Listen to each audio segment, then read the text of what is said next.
Us. I'm Dr. Wen. Okay, I'm Dr. Wen with the Department of Geriatric Medicine at CHAPSOM. I'm the course director and facilitator for this series. Our purpose is to empower the healthcare providers in the community to deliver age-friendly healthcare. Next slide, please. Oh, actually, John, you got to put the slides up. We can have the intro slides, please. Anyway, about ECHO. This is a forum for mutual teaching and learning, and from experts and from each of you on the front lines. The ECHO motto is all teach, all learn. So all of us together will create this community of learning. The third slide, a little bit about our format. After a short lecture from our experts, we will share expertise from the rest of the team and then open up for a time of case discussion. We invite you to share any geriatric cases, even if it may not necessarily be on the topic of today's lecture. We want to share our collective wisdom with you. We only ask that you keep everything HIPAA compliant for case discussion. Next slide, please.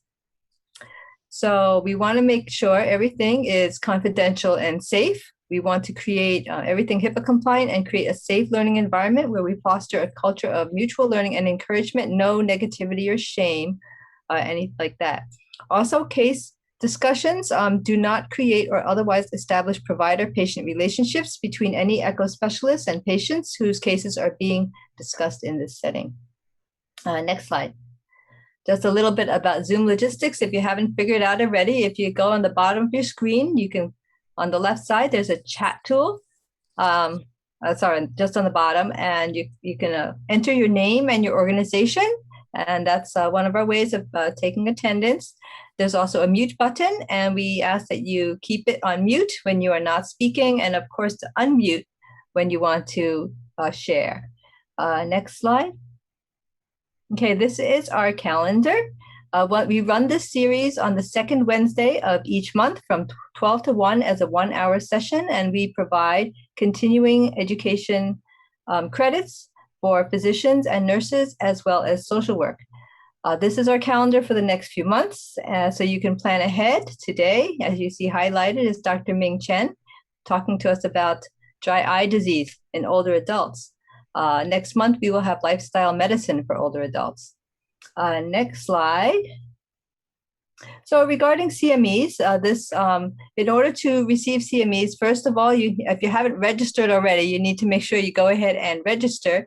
And then there's a link which we will put in the chat box towards the end of the seminar where you can just click on and complete the evaluation. You need to complete the evaluation in order to get the credits. Next slide. Okay, introductions. This is the hub team. That's so me, I'm on there. And Dr. Mary Gotham, she is a public health nurse, and she joins us with decades of experience in public health nursing in case there's nursing issues to address. And we have Sarah Tompkinson in social work as well, who joins us monthly as well. Hi, Sarah. Good to see you joining us also. Okay, next slide. Okay, and today we have Dr. Ming Chen, and he is a clinical professor at the Department of Surgery at the Division of Ophthalmology at the John A. Burns School of Medicine at the University of Manila. He also has a Master's of Science with evidence-based practice in ophthalmology, which he received at the University of Teesside in Middlesbrough, UK. And he's actually published a lot of papers in the past several years. And he also, one of his areas of expertise is dry eye disease, and that's why he's here to share with us. So thank you so much. Our speaker has disclosed that he does not have any relationships with commercial supporters to be perceived as a conflict of interest in the context of this presentation. So without further ado, I'm going to invite Dr. Ming Chen to share. And I think John is working on something there. So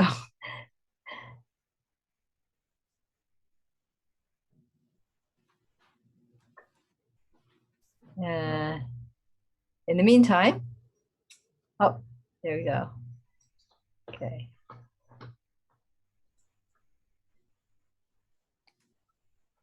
In the meantime, just, oh, Here we are. Excellent. Thank you.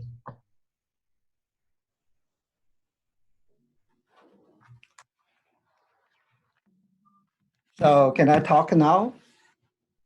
Yep, you're on. I saw you nodding. Oh, anyway, I want to thank you, Ida, to invite me to this for this lectures. And I was interested in dry eye, and I thought it's very important for not only for ophthalmologists, it's also for all the MDs, practitioners, nurses as well, and especially for the geriatric patient.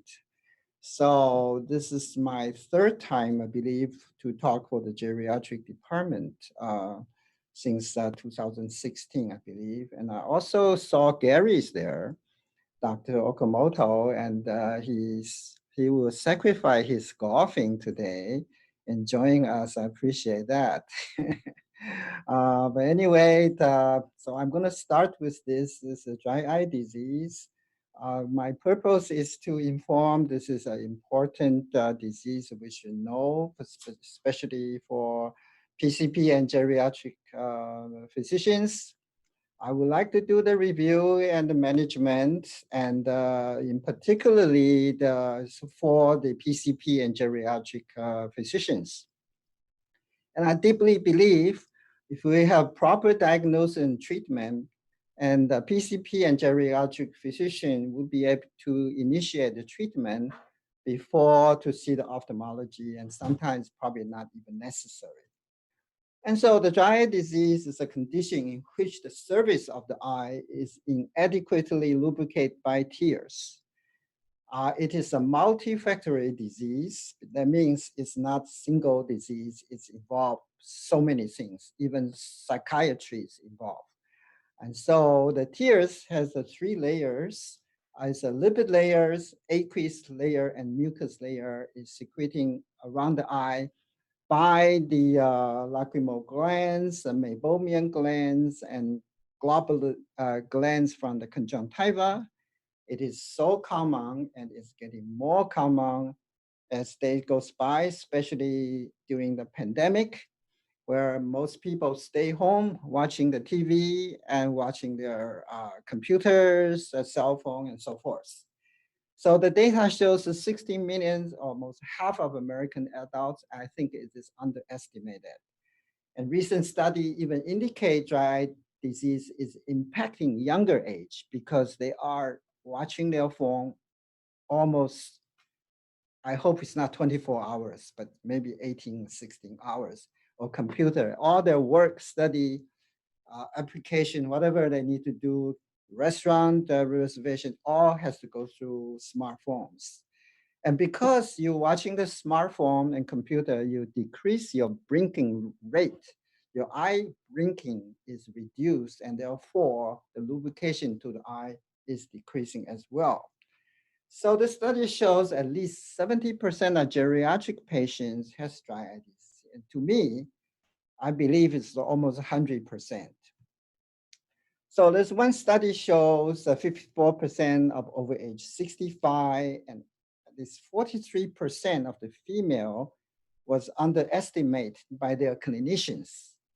So here's I want to point out the females are more common, especially if you have autoimmune disease. There's a two large epidemiological study in North America shows age-adjusted 70% increase in the risk of DED among women. So I want to emphasize again, you see a patient is a woman, then you have an eye complaint, you have to think about dry eye disease. That's because the tear production is reduced from hormone change, from pregnancy, birth controls, and menopause. So there are three types of dry eye disease. One is called evaporated dry eye disease, that the tears is evaporated because your leg are blinking or your eyes are big and they exposed to wind or under the air condition. It's very common. And there's aqueous deficiency. That means there's secretion of aqueous from the lacrimal gland is decreasing.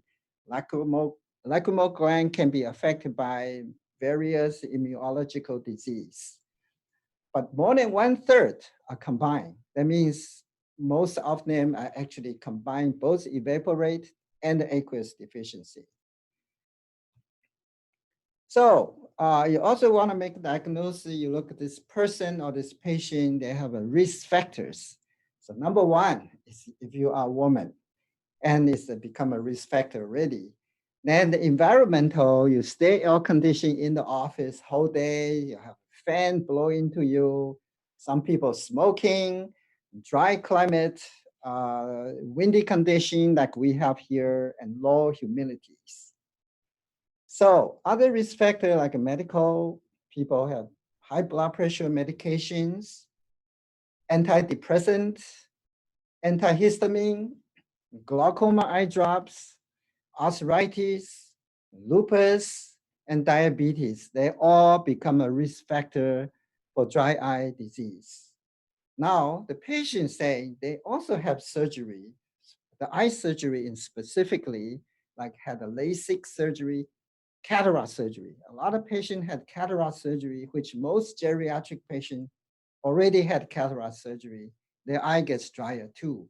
And people wear contact lens can be a risk factor as well. Then I also realized people have anxiety and depressions, and because they're taking medication or they don't blink or their lifestyle is poor, they have all multiple factors, they tend to get dry eye disease with symptoms, even with signs. So now we talk a little bit about symptoms. They have visual disturbance. They say their vision is fluctuated, sometimes good, sometimes not good. Some complain pain. Some have redness eye, but not necessarily. Some have burning sensation, stinging sensations. They say in the morning have more mucus in their eye. Some people complain itchy. So you can confounding with people have allergy. Maybe it's a combined situation as well. You say your eye dry, but some patient tears a lot. The tearing is secondary tearing from the dry condition and sensitive to light. And all this can affect quality of life. So the quality of life can be taught, for your next lectures. But signs, you look at patient has the red eye, but not necessary. Again, the eye look can be quiet. There's no red at all. But under the slit lamp, we're using the fluorescing stain. We can staining on the cornea, and with the slit lamp, we can find there's a punctate staining on the cornea. And some are bad to have filament. It's actually the cells, epithelial cell rolled up become a filament. Many patients has blepharitis because blepharitis causing the decreasing of the lipid secretion from the meibomian glands. And some patients may have more mucus discharge. Now, there's this grading of the severity of dry eye disease from level 1 up to level 4, and it has been classified by the International Dry Eye Workshop way back in 2007. And this is called DEUCE. And this is a classification actually from the DEUCE 1. And a few years ago, DEUCE 2 already came out. But anyway, just quickly, so for the level 1, you have a mild symptom and the sign I just described to you. And level 2, you have moderate. And level 3, you have a severe, frequent symptom sign.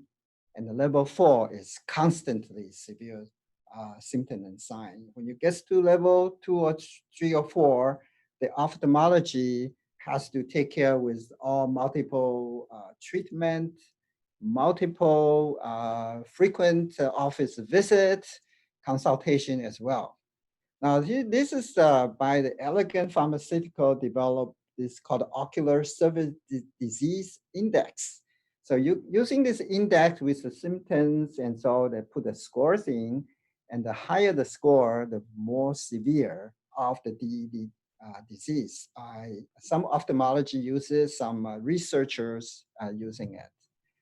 And so the two diagnoses are usually by ophthalmology through the slit lamp exam. We will find out the tear breaking time. The tear, the staining on the cornea, when your eyes open, it breaking up really quick. That means there's no lipids. So it just evaporates really quick. And you found a punctate staining on the cornea and the filament. I also like to examine the punctum size because I just did a study and just published. The punctum size is correlated to severity of the dry eye disease. That means the larger punctum, people get more worse dry eye disease. You also can check the meibomian glands, and there is photography can done to look at the meibomian gland. And but I would emphasize the PCP and geriatric physician can diagnose the DED by simply history taking and just using a flashlight. Because from the history taking, then you realize the risk factor of this patient is a female, is age over 65, or not necessarily they have history of arthritis, lupus, and taking multiple medication. Their complaint consists with all these the symptoms I just mentioned before. Then more likely this patient can be helped by treating the dry eye disease by you. However, we're going to sophisticated diagnostic, like we have this called a tear osmolarity test. It costs about $22.48, which Medicare will pay, but this equipment costs $9,500. There's a blood test called MMP9 is for inflammation. You can draw the blood and send there. I just reviewed. I found this can be used for colon cancer, can be used for coronary artery obstructions. It basically is an index for the inflammation. And you can do Schirmer tests, which are using a piece of paper, and you put on the eye, so we see how much aqueous production, and so it's a test. But none of these tests I would do. I don't do this because I think it costs money, also costs time, and it's just not really necessary. But it gets to the point you may have to do it. And so here's just a brief review of our lacrimal system affect the dry eye. On the top is the lacrimal gland. On the eyelid, on the top of temporal, there's the lacrimal gland there. And then the eyelid has all the meibomian glands superiorly and inferiorly. And the tear secretion from the lacrimal glands goes down to the eye, mix with the mucus and the lipids, and wash all your eye. And also the lacrimal gland will bring all kind of nutritions, also autoimmune, IgA, IgG, so forth, to prevent your eye get infection. So you can see this is important to keep your eye not only lubricate, also nutrition plus prevent infection naturally. And all the waste has to go someplace. So after tears washing the eye off, they go through these two punctums, superior and inferior punctums, and goes to the canaliculus and draining to the lacrimal duct, to the nasal lacrimal duct, go to your nose, and maybe go to your digestive system. And so this is a very simple system, and so it's important to know how we will treat this. Here's the slit lamp. If you don't have it, don't worry. You can give to the ophthalmologist, do it. Now here's the blepharitis. You see more look like allergic, but it definitely can affecting the dry eye disease. Conjunctivitis also can affect the dry eye because conjunctiva also secreting globule mucus for the one important component of the tears. Then the ectropion, as geriatric patient, you will see quite a few this lid has ectropion. And so that lid cannot cover the cornea. And so that part getting dry very quickly. And not only that, the tears cannot be able to stay in the eye to lubricate the eye instead of draining out from the ectropion side. Now, under the cornea examinations with a slit lamp, you can see there's a punctate staining on the cornea, and some serious one has a diffuse after staining and picked up by the fluorescing strips.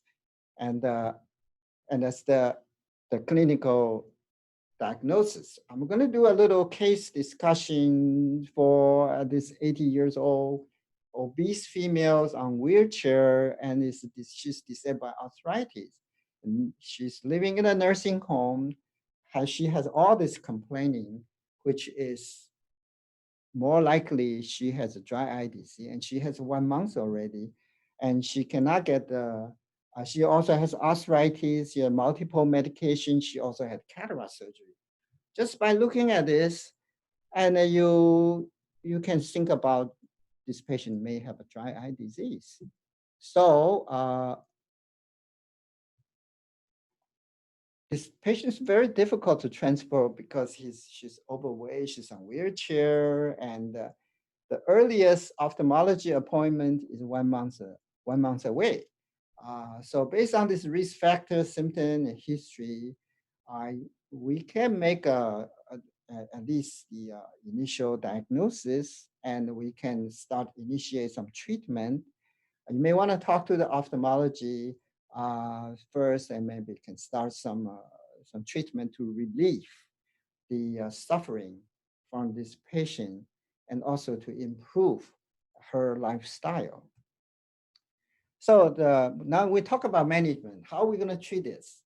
And actually, the treatment is very mild. It's nothing is going to kill the patients or causing blindness, anything. It's just artificial tears. And I prefer that we call it preservative-free, because the some preservative may make the dry eye worse. But all this is over-counter, you can get it.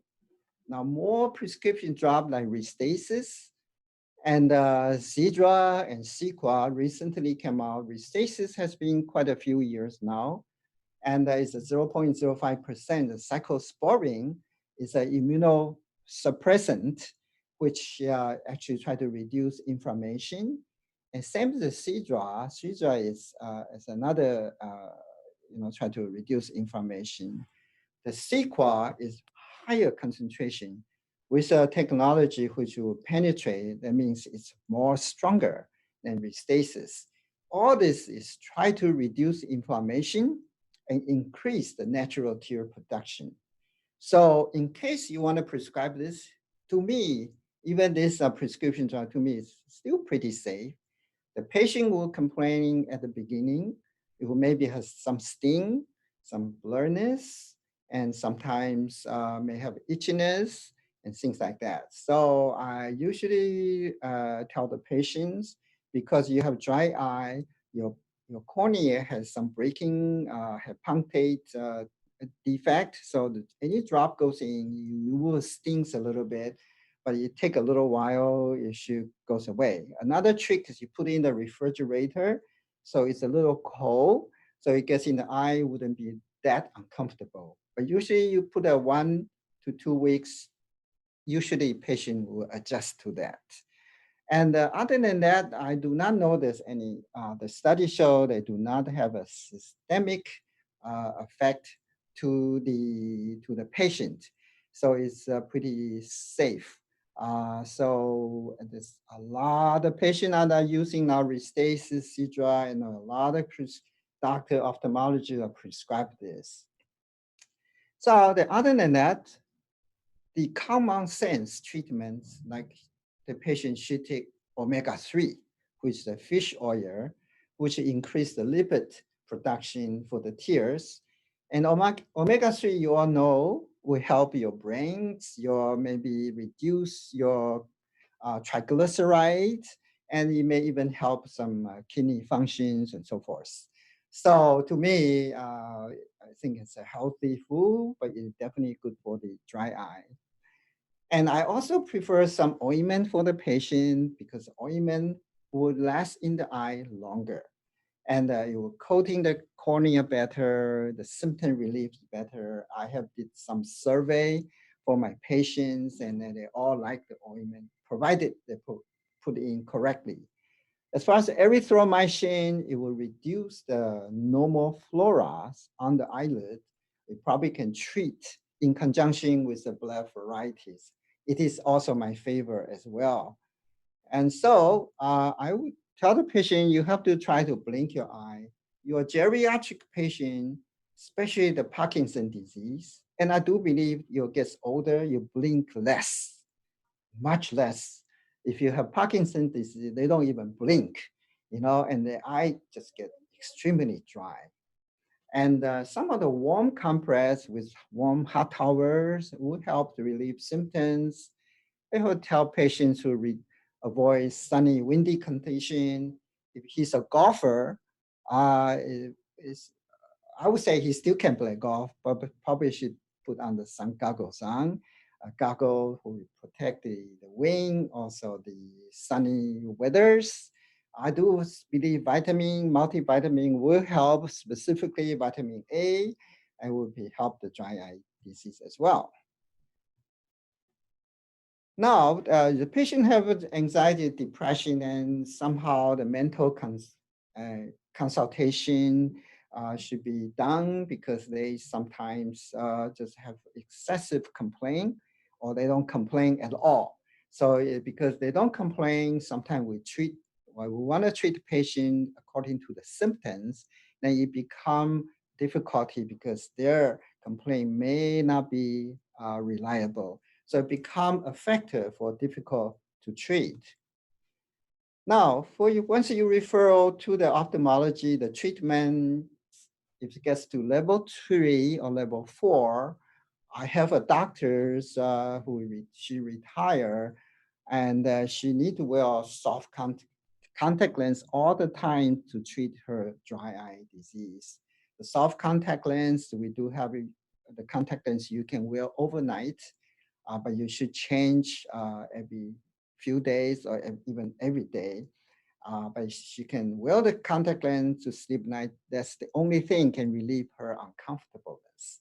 We're also using amniotic membrane, which can help the cell growth. They have a stem cells and the growth factor and so forth can help the epithelium regrowth. It's going to the level 3 to level 4. Therefore, it gets to level 3, level 4, it can be very difficult to treat. So I would appreciate the PCP or geriatric patient can start the treatment as early as level 1 and level 2 and to prevent they going to level 3 or level 4.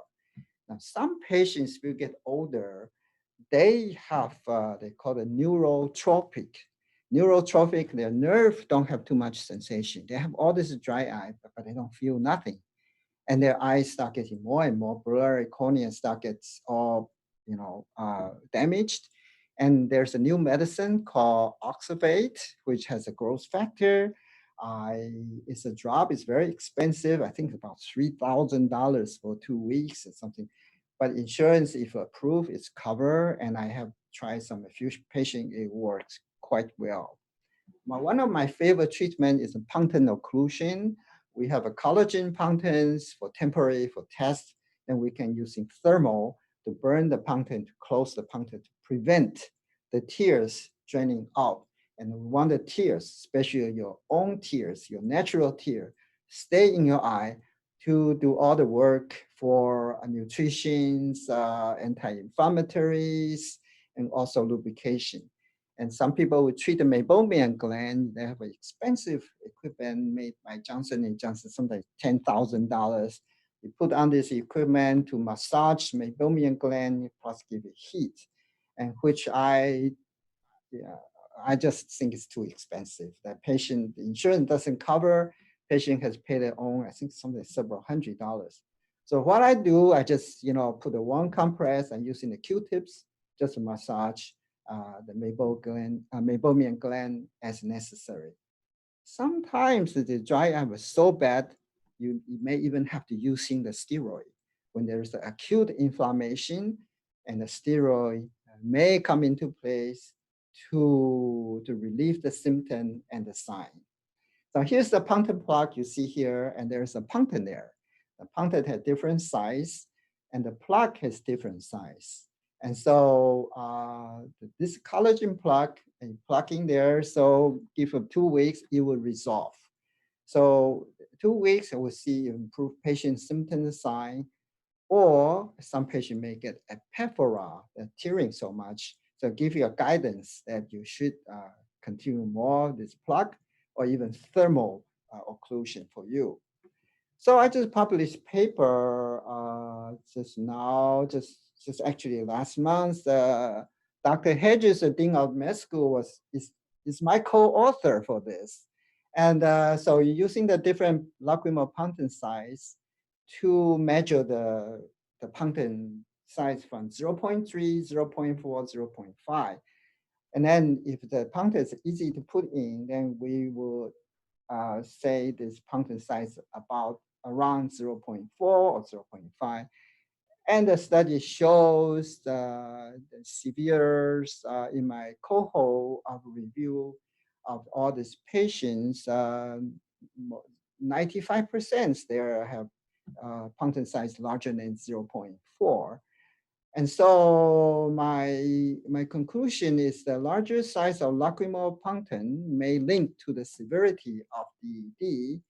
So we probably should always look at the punctum size. It probably should look under the slit lamp, and this is a proposed to my colleague in ophthalmologist. So even though we know how to treat a patient, but we also need to know patient put the medication correctly. So there's no sound system, but this doctor is asking the patients, her asthma is not getting better. So he said, show me how you put your inhaler. So the doctor was surprised to see instead of inhaler go into the mouth to the trachea, and she actually put on the neck. And so no wonder she's not going to get better because she was. So these kids are laughing a lot. So too bad we don't have a sound system. And so this is my patient. You see how she put it? She just squeezed all the ointment into her eye and repeatedly, which blur her vision, waste the medication, and because the thickness is uncomfortable. So this is not correct either. So there's another patient, maybe doing a little bit better. And she put, most people think that's the way to put it in the cul-de-sac, lower cul-de-sac, but look, she still have some left on her eyelash, causing blurriness and thickness, uncomfortableness. So I developed a way to put it. I think this is my recommended way. You're using Q-tips, put a little ointment on the tips, and you put both sides of the corner of the lid. And therefore, because this, it will not causing burness, you will not waste the ointment, you also will not cause uncomfortableness, and the patient's compliance, according to my survey, is much better. And so that I would recommend if your patient or yourself, you're gonna put ointment, you should look into the mirror and try to put at the corner of your eye.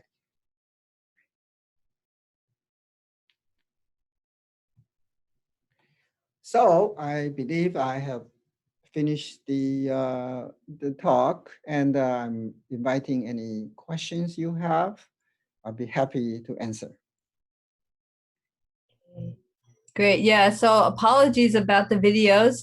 We were trying to run the videos earlier during our test run, and they weren't working very well. So that was a little unfortunate. And so that's why he was resorting to describing them. So apologies for that. But we do have some questions. We have a question from Jacqueline Mock. She asked, Dr. Chen, question on wearing soft contact lenses overnight as a treatment. Doesn't wearing contact lenses overnight make the eyes drier? Okay, that's a good question. And because the eye severe cornea disease, like a severe dry eye disease, the cornea has a diffuse punctate staining. And if you're nighttime, your eye is still moving. And so in that case, is continually rubbing on the cornea, causing the cornea continue to deteriorate. Now, to answer your question, the soft contact lens, they do have the one called the daily contact lens. You can sleep overnight, has the higher concentration of the water on the lens. And once again, some contact lens causing dryness, but this contact lens primarily is for protection, and secondly, for the nighttime when you not be able to blink your eye, and for protection. Again, this is for treatment. But soft contact lens actually don't causing, it does, draw the water from your tears, but as long as you blink, lubricate the eye, and the lens will continue hydrated. For the therapeutic purpose, because the high concentration of the water, when you sleep, you're wearing it, has to be under the supervise of the ophthalmologist to prevent infections and other problems. But we use only as necessary, not all the times. Your question, right? Soft contact can cause dry eye, but this special lens, for the purpose of treatment, we are forced to use to enhance the improvement of dry eye for the severe one only. Okay, so primary care doctors and geriatricians should not be recommending using soft contact lenses for dry. No, just refer to the ophthalmologist first. Definitely not. That's why my talk was two separate parts. One part, the PCP and geriatric can treat it. Then once you refer the treatment, it's like a soft contact lens, Punctum plug, amniograft, and those treatments become the ophthalmology special treatment. Okay. All right. We have another question from Sarah Tompkison. She says, Aloha, Dr. Chen. Due to the pandemic, more seniors are using virtual platforms, Zoom, Microsoft Teams, etc. Is this a risk factor for dry eye disease due to prolonged eye strain? Absolutely. I already mentioned before, the dry eye prevalence is much more and more. It used to be 70%. I say it's 100% because everything goes computer. Even the Zoom meetings, you're going to get a restaurant reservation, everything. So it definitely is a risk factor. So if you're in the risk factor, you should prevent to stick your eye in the computers or cell phones, so forth. There's called the 20/20 rules. It's not 20/20 vision. It's 20/20 rules. It's 20 minutes, you stay on the computer. 20 minutes, you off the computer to do whatever you like. Have a tea, have a coffee, listen music, go to put the water in your flowers, a vegetable, and so forth. So that's the rule. And also remember, blinking your eye is crucial. I blink because I keep on telling patient blink, and I demonstrate how I blink. So that's why I make my eye blinking. So that's a good way. If you want to blink your eye, you tell your patient, your friends, your husband, your girlfriend, boyfriend, whoever, blink your eye, and this is the way to blink, and just blink. It's not just halfway, you have to fully blink, close and open, close and open. Because if you're halfway, you don't cover the whole cornea. But every time when you blink, the mechanism is you creating a negative pressure in your lacrimal duct. And where the negative pressure will suck the tears out of lacrimal glands. So that's the mechanism. The same token, the meibomian gland was secreting the lipid as well. So. Great. Okay. Do we have other questions? If not, I do. It seems to me this is like super, super common, yet somehow it's not really diagnosed or treated at all. And I kind of wonder, are we totally missing something? Should all my patients in the nursing home be on tears, natural tears? Like almost all of them, right? That's what I say. It's 100% almost. Yeah. Uh-huh. Jacqueline Mock asks, do blue light glasses help with using devices? I'm sorry, I didn't hear that. The blue light glasses. Okay, the blue light glasses, there's no evidence to prove it will protect the macula. And there's a study in Japan says the blue light glass, because you using the computer, the lighting and the radiation, so forth, it may protect the macula, but there's no evidence for that. And so it's your option. You want to use it, you can. If you don't want to use, myself, I don't use it because I don't see a strong evidence for me to use it. But even if I make a glass, it shows they have that, I wear it. There's no harm. Okay. But has nothing to do with dry eye though. Okay. How about, can you highlight examples of how quality of life is impacted by dry eye disease? Okay, impact. So this person, so he's driving, his vision is blurry, and then his blinking eye is clear again. So it's just, it's just the vision's unstable. It becomes disturbing when you're driving. Now, same token, if you read a computer, you're reading an article, and for a few minutes, you cannot focus anymore, and you can lose your interest on the paper you're going to work. The other things that people have tearing, they constantly have to wipe their eyes, the tearing, and people say, oh, why are you crying, and actually it's not crying, it's just eyes are dry. And so then people have itchy eyes and foreign body sensation and all this. It's just it's uncomfortable feeling because of dry eye. And so I think that will affect the lifestyle. So yeah. Yeah. Well, I'm going to attest for one, right? I have dry eye disease, right? And when it's bad, my eyes hurt, and I don't even want to open my eyes, and I find it very hard to work. I can't work on my computer. I can't drive my car. I just constantly always want to close my eyes wherever I'm going, and it's very debilitating. And so I can't imagine. And actually, I have nursing home residents who just sit there and they always have their eyes closed. And of course, I got a clue on this one. So I said, oh, maybe, they got dementia. They can't tell me what's the matter with them. So I just said, why don't we just give them eye drops like 4 times a day, and just empirically, because we don't know why her eyes are always closed. Yeah. Well, it closes, first of all, it's comfortable and Yeah. not light sensitivity, and also it's not burning and all those symptoms now. And but the patient may not like to exercise. She doesn't want to blink their eye. So in a nursing home, I will encouraging the patient to blink their eye, just like they move your leg and arm to keep them exercise. The eye exercise blinking is also important for them to keep them awake. And some drops, as I say, mentioned in the lecture, the drop goes in about 80% or 90% come right out. It's only like 5 to 10% in the eye.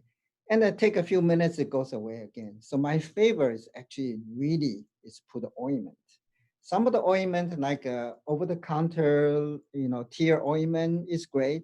Even the prescription erythromycin ointment is great because it's ointment. It lubricate also has some antibiotics there to kill the excessive germs. In the nursing home, their hygiene has problem. They all get some kind of blepharitis.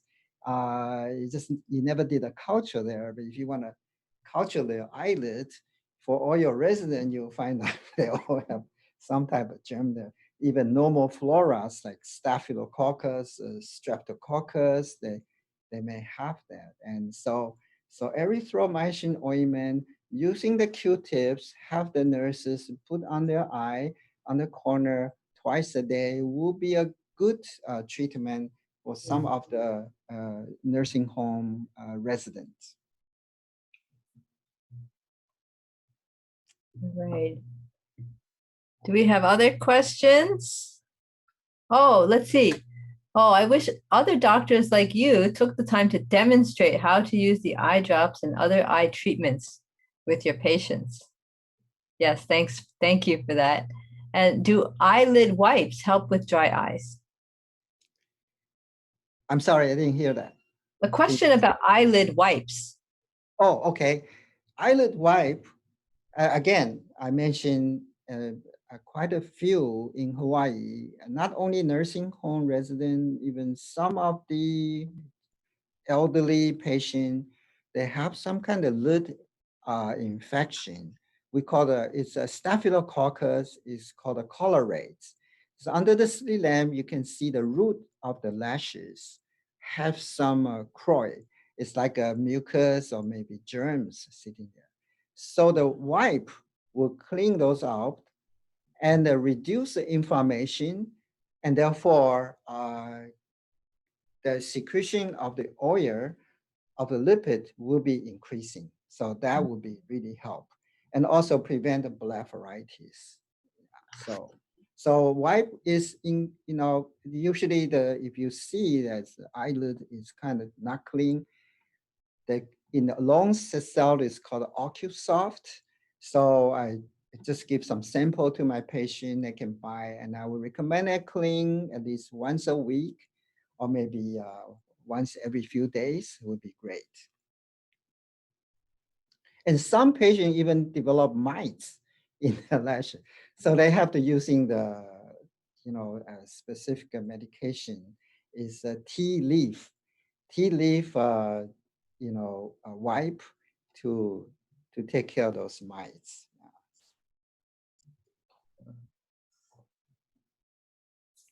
Wow. Okay. Any other questions? This is all very interesting.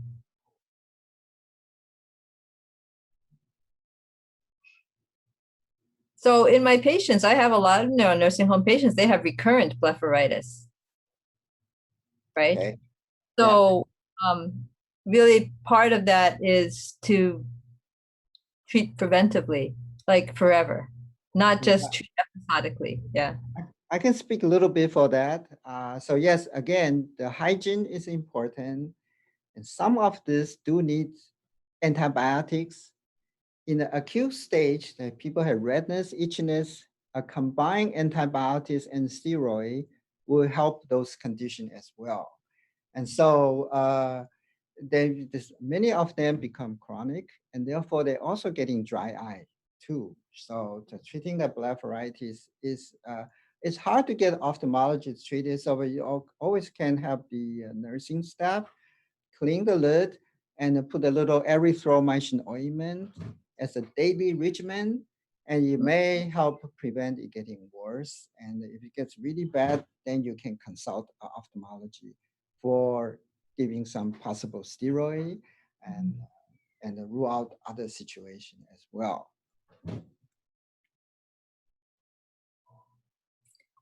Right. Okay. Any other questions? I was curious. I was struck by you were talking about massage of the meibomian. How do you do that? Okay, meibomian glands on the superior lid, they have around 9, 7, 8. It's runs in this way, and there's an orifice, and they came out from the lid margin. Yeah, so I do is I put the Q-tips, 2 Q-tips, one underneath the lid, one on top the lid, and I just massaging it. Gently massage it. By doing that, you squeeze out some of the we call concrete, and some of the oil becomes so dry, it looks like a butter, and it's a hard butter blocking the meibomian gland to secreting the oil come out. So by doing that, you get this concrete out, a hard lipid out. You will patent the meibomian gland to freely secreting the oil for the eye. So it's not difficult. You have two sterile Q-tips, one underneath the lid, one on top of the lid. You just massage across the lid, and I do for people, patient have serious situations, and I do that for the patients. So we do warm compresses sometimes. So that's going to help too, right? It definitely will help. What happens? Warm compress will melt the hard lipid in the meibomian gland, and that the oil come out.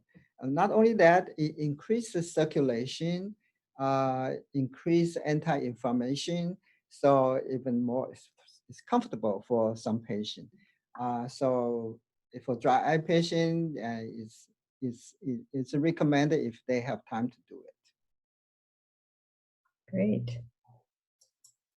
Do we have any other thoughts or questions? I know we have nurse practitioners on the line and some nurses. Any other thoughts or questions? In the meantime, just a reminder, in the chat box, we have evaluation. There's a link for the evaluation. And so if you click on that, then that will, you can fill it out and you can get your continuing education credits. Okay. And also a reminder that next month, it's July 14th, we have another session by Dr. Greg Gatchell on lifestyle medicine on older adults. So that should be kind of interesting as well. So thanks so much, everybody, for joining us. This is, and thank you, Dr. Chen, for sharing your wisdom and making us more aware of the prevalence of this problem and how we can all do a better job of addressing it. Thank you. Thank you.